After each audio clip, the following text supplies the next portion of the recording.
A'udzubillahiminasyaitonirrajim. Bismillahirrahmanirrahim. Assalamualaikum warahmatullahi wabarakatuh.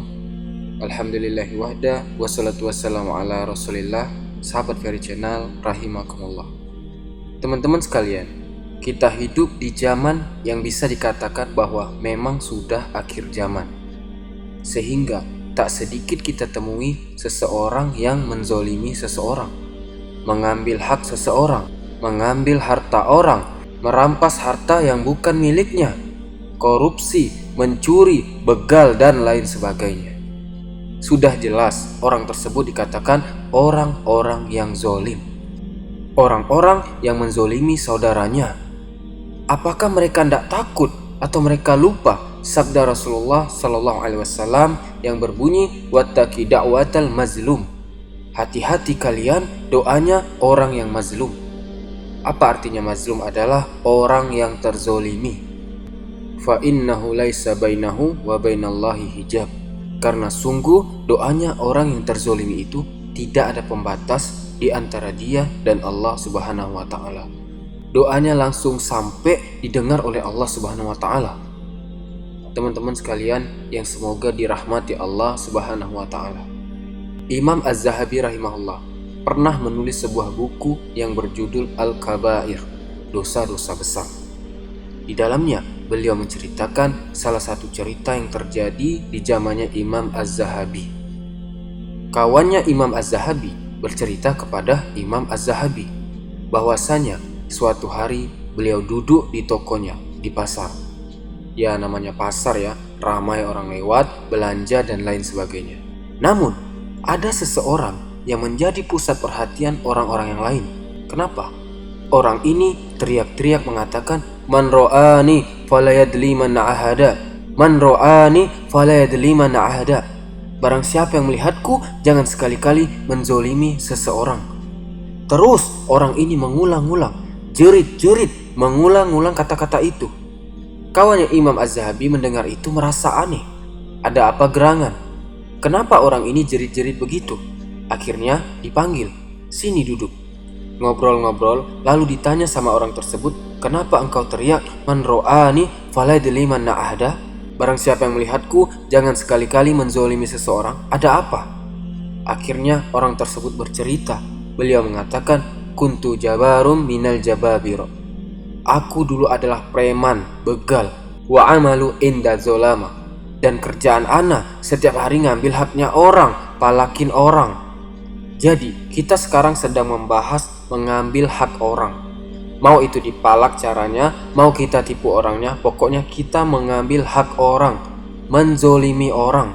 Jadi di kisah ini orang ini malakin orang kerjaannya, zolim kepada orang. Kuntu jabarun minal jababiro wa amalu inda zolama. Aku adalah seorang preman yang kerjaannya menzolimi orang, mengambil haknya orang. Suatu hari, wa kuntu fi yaumil minal ayam. Suatu hari, kata dia, saya berjalan di pinggir jalan sama anak buahnya. Biasa, preman itu kan gerombolan. Isbi arosoya dan litawi lakot istoda sama katan kabiro. Aku melihat seorang nelayan yang merapat di dermaga pantai. Dia membawa ikan yang besar, dapat nangkep ikan yang besar. Katanya preman ini, saya ndak pernah lihat ikan sebesar itu. Ini kalau dimakan pasti enak. Bisa dimakan rame-rame dengan anak buahnya. Akhirnya saya datangi nelayan itu. Saya katakan kepada dia, "Atinis sabaka, sini kasih anak ikannya." Katanya si nelayan, "Wallahi lautik, demi Allah tidak akan saya berikan kepadamu. Inni abiuhakutan li iyali fala amlik ila hajihi sabaka." Aku akan jual ikan ini dan uangnya akan aku kasih buat nafkah anak sama istri. Saya gak akan kasih ikannya. Katanya si preman, "Atini sabaka, sini kasih cepetan, berikan kepada saya ikannya cepat." Tetap nelayan gak mau kasih. Akhirnya kata preman ini, "Fadafu tuhu warakaltu." Aku dorong orang ini, aku tendang orang ini, aku ambil ikannya, ambil secara paksa. Si nelayannya sendiri, si premannya bawa anak buah. Jelas kalah, dikeroyok, selesai urusannya. Akhirnya ya sudah diambil ikannya, gak bisa buat apa-apa. Paling tidak dia sudah membela diri, dia tetap tidak mau memberikan ikannya, cuma tetap diambil secara paksa. Ya sudah, Lalu teman-teman, kita lihat apa yang terjadi. Di pinggir jalan, si preman ini membawa ikannya dengan cara digendong. Kepala ikannya di depan, buntutnya di belakang, karena besar ikannya. Tak taunya ikannya menggigit jempolnya si preman ini. Katanya si preman, saya tidak pernah merasakan sakit lebih sakit daripada sakit digigit ikan itu. Alam azim sadik, sakitnya luar biasa. Wabada ahazal alam mistad wayajid, dan sakitnya semakin dan semakin sakit. Terus aku pergi ke tabib. Dulu tidak ada dokter tapi tabib. Aku pergi ke tabib, tanya kenapa ini. Katanya si tabib, ini infeksi, harus segera dipotong jempolnya. Sebelum penyakitnya ini menjalar ke tangannya, potong kata dia. Dipotonglah akhirnya jempolnya. Tapi kata dia sakit itu terus bertambah setiap hari. Akhirnya dicek lagi ke tabib. Ternyata menjalar sampai ke tangannya. Dipotong juga telapak tangannya.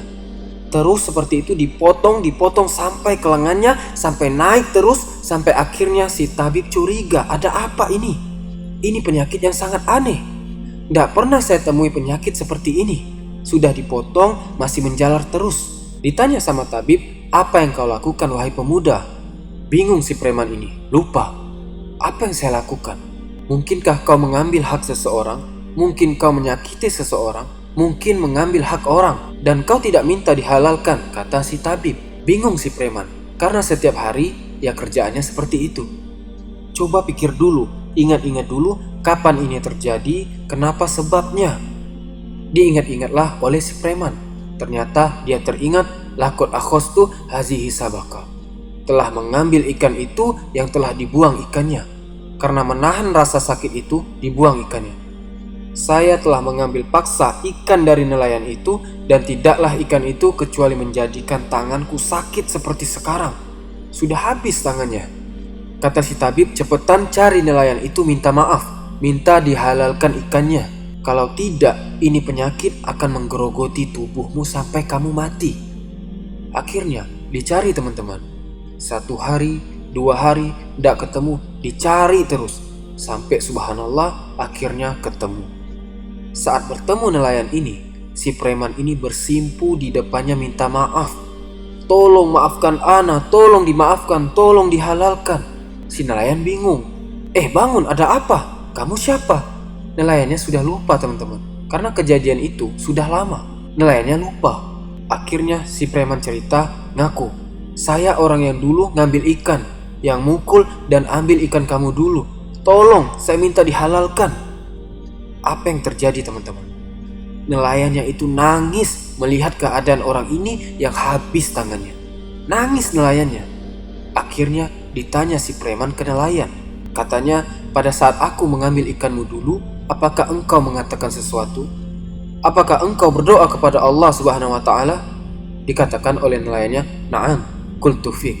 Betul, aku mendoakanmu. Apa doanya? Dengar teman-teman sekalian. Dengarkan wahai orang-orang yang mazlum, orang-orang yang terzolimi. Doa kalian tidak akan ditolak oleh Allah Subhanahu wa Ta'ala. Langsung diijabahin oleh Allah.